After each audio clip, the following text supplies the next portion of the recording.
يا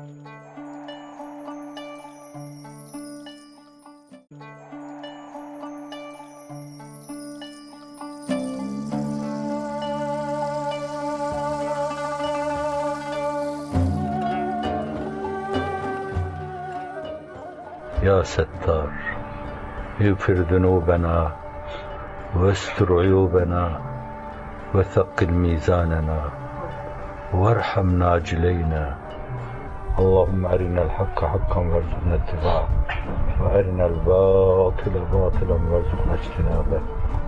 وصلى الله على سيدنا محمد وآله وصحبه وسلم.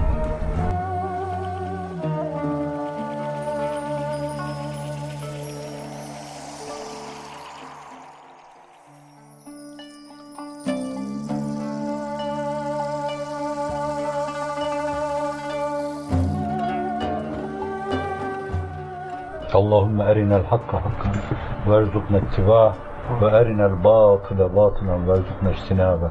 ربنا لا تزغ قلوبنا بعد إذ هديتنا وهب لنا من لدنك رحمة إنك أنت الوهاب.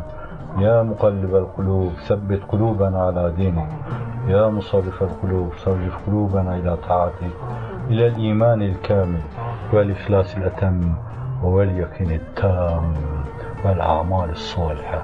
وصلى الله على سيدنا محمد وآله وصحبه وسلم.